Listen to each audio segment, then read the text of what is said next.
Salut à tous, si tu possèdes déjà ou tu comptes acheter une FX de chez Sony, tu as probablement déjà entendu parler du mode Ciné AI qui va te permettre d'assister la prise de vue en log. Le truc c'est qu'il y a quand même pas mal d'options, c'est assez complexe, on parle de plage dynamique, de base ISO, donc je propose qu'on détaille tout ça dans cette vidéo. Sur les caméras entre guillemets classiques, une fois que tu as activé ton log, eh bien ça sera à toi de gérer vraiment ton exposition de A à Z, en sachant que ça ne se fait pas n'importe comment, mais ça je te l'avais expliqué dans une précédente vidéo. En plus du fait que sur la plupart des caméras d'aujourd'hui, on a maintenant un double ISO natif. Donc il va falloir en prendre compte pour faire en sorte que tu aies le moins de bruit dans ton image et optimiser ta plage dynamique. Et c'est justement tout le but du mode Ciné AI, ça va permettre de switch de base ISO tout en ayant une vue sur la dynamique dans les hautes lumières, et avec l'index d'exposition, je vais pouvoir voir un peu le résultat final. Alors ce mode Ciné AI sur les FX3 et FX30, tu vas pouvoir l'activer via le menu d'accès rapide. Donc tu vois, on va aller en page 2 et là on a prise de vue en log et on va commencer avec le mode flexible. On va aussi avoir les réglages de gamme de couleurs. Alors là tu peux choisir entre du S Gamut 3 Ciné ou le S Gamut 3. Le S Gamut 3 il va être beaucoup plus large que le S Gamut 3 Ciné. Le S Gamut 3 Ciné il se rapproche plus des normes de diffusion. Donc tu vas me dire lequel utiliser. Moi je te conseille de partir sur le S Gamut 3 Ciné parce qu'il est déjà suffisamment large. Mais si jamais tu as des besoins vraiment très spécifiques en termes de couleurs, d'étalonnage et tout ça, eh bien tu peux partir sur le S Gamut 3. Ça va t'offrir quand même un peu plus de largeur. Ensuite tu as la possibilité d'intégrer une lutte au fichier. Alors ça va non pas convertir ton log en Rec 709, mais ça va simplement enregistrer la lutte que tu as affichée à l'écran sur ta carte SD. Comme ça, tu pourras utiliser la même lutte à l'étalonnage que tu as dans ton boîtier. Et ça va également écrire dans les métadonnées quelle lutte tu as utilisée. Comme ça, sur ton logiciel de montage ou sur Catalyst, eh bien, tu pourras faire afficher la lutte qui a été utilisée lors de la prise de vue et tu auras le même rendu que tu avais à l'écran. Alors justement, pour sélectionner une lutte et afficher une lutte à l'écran, ça va se passer dans le menu principal numéro 1. Tu vois, on va aller juste là dans lutte. Et là, on va activer affichage lutte. Donc ça va te permettre vraiment de voir à l'écran la lutte que tu as sélectionnée. Donc là, on va faire OK. Et puis juste au-dessus, on a le choix de la lutte que tu peux intégrer au fichier ou que tu peux afficher à l'écran. Donc là, quand on est sur S-Log3, eh bien, on visualise notre fichier en S-Log3.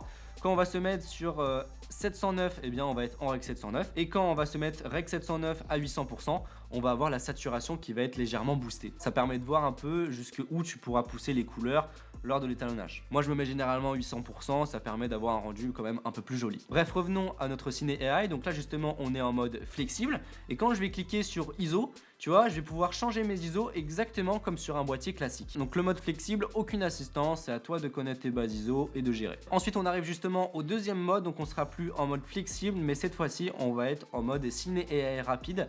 Et là, ça va te permettre d'accéder aux deux bases ISO et en plus de pouvoir ajuster l'index d'exposition. Pour commencer, si tu ne sais pas ce que c'est l'ISO natif de ta caméra, le double ISO natif maintenant, eh bien, je te mets bien sûr tous les liens en description. J'ai fait une vidéo complète sur le log où j'explique vraiment en détail à quoi ça correspond, parce que c'est vraiment important de maîtriser ça avant de passer au mode Ciné AI. Il faut savoir que sur les caméras Sony, tu vas avoir la base ISO, mais également l'index d'exposition. C'est deux notions qui peuvent se ressembler, mais en réalité, c'est bien différent. La base ISO de ma caméra, ce sont le ou les paliers à laquelle je vais avoir la meilleure qualité d'image en termes de plage dynamique et de bruit dans mon image. Et l'index d'exposition, qui est représenté sur ma caméra Sony comme si je changeais mes ISO, tu vois, c'est comme si je changeais l'exposition au montage. En fait, ça va ajuster ma courbe de gamma. Donc là, je vais cliquer sur ISO.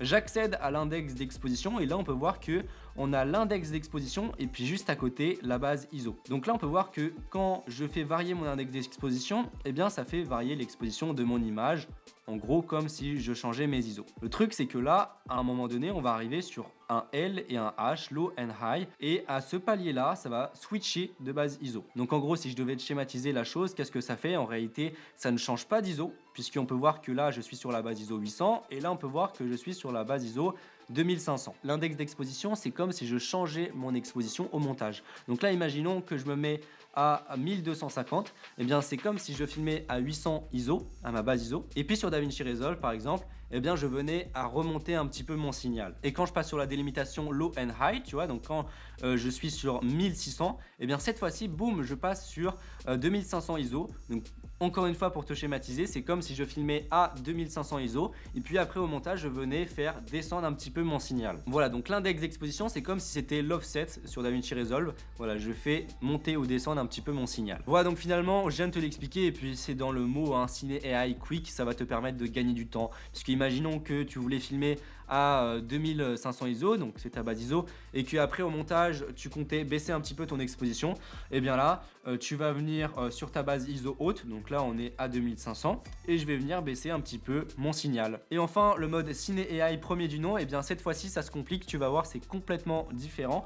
Alors je vais effectivement pouvoir switcher de base ISO. Alors là je le fais à l'aide d'un bouton, je vais te montrer comment je fais ça juste après. Donc là tu vois, je switch de 800 à 2500, c'est les deux bases ISO sur la FX30. Juste à côté des ISO, tu vois là je vais avoir un 6.0E, et bien c'est tout simplement l'indicateur de plage dynamique dans les hautes lumières. Et puis après je vais avoir un L, donc ça veut dire que je suis sur low, puis là je vais être sur high. Toutes ces informations nous permettent effectivement de savoir si je suis sur la base low ou high, et également d'avoir une vue sur la plage dynamique, puisque plus je vais monter dans les ISO, plus je vais avoir de dynamique dans les hautes lumières. Tu peux voir que là je suis à 800 ISO, et quand je vais augmenter mon index d'exposition, et bien mon indicateur de plage dynamique, tu vois, c'est le fameux 6.0E, et bien il va augmenter. Cependant, tu l'as remarqué, quand je switch de base ISO, tu vois, 2500, 800, et bien la dynamique revient à 0. Enfin, elle reste toujours à 6 dans les hautes lumières. Pourquoi? Et bien pour ça, il faut comprendre ce que c'est les ISO. Les ISO, c'est tout simplement une amplification du signal électronique. Donc quand on change de base ISO, quand on va passer sur la base ISO haute, et bien en fait, la base ISO haute, c'est tout simplement une amplification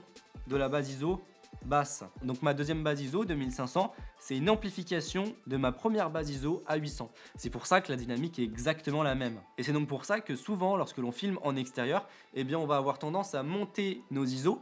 Ça peut être contre-intuitif, mais en fait, ça nous permet de avoir une meilleure dynamique dans les hautes lumières. Et comme on monte nos ISO, c'est pas une raison pour être surexposé, pour clipper nos highlights. Donc, on va mettre un filtre ND de manière, voilà, à garder un signal qui soit bien centré. Comme tu peux voir, là, je suis à ma base ISO basse. Et quand je vais aller dans mon index d'exposition, si je monte, il faut voir que je suis à 6.3. Donc là, maintenant, on va faire exactement la même chose, mais sur ma base ISO haute. Donc je vais aller dans mon index d'exposition, je suis à 6,3 dans mes hautes lumières, je suis à 6,7 dans mes hautes lumières. Avant de passer à l'index d'exposition dans le mode Cine AI, je vais te montrer comment je switch de base ISO entre 800 et 2500. C'est très très simple, il suffit d'aller dans les menus, on va aller dans la petite boîte à outils, puis dans les boutons perso en vidéo, et puis là, moi je l'ai mis sur le shutter. Donc le shutter, c'est le bouton du bas, tu vois. Et là, je l'ai mis sur commutateur de base ISO. Et donc maintenant, quand j'appuie sur shutter lorsque je suis en Cine AI, eh bien ça va me permettre de switcher de base ISO. Et maintenant par contre en mode Cine AI, lorsque j'appuie sur le bouton ISO, eh bien je n'ai non pas accès à mes ISO mais à l'index d'exposition.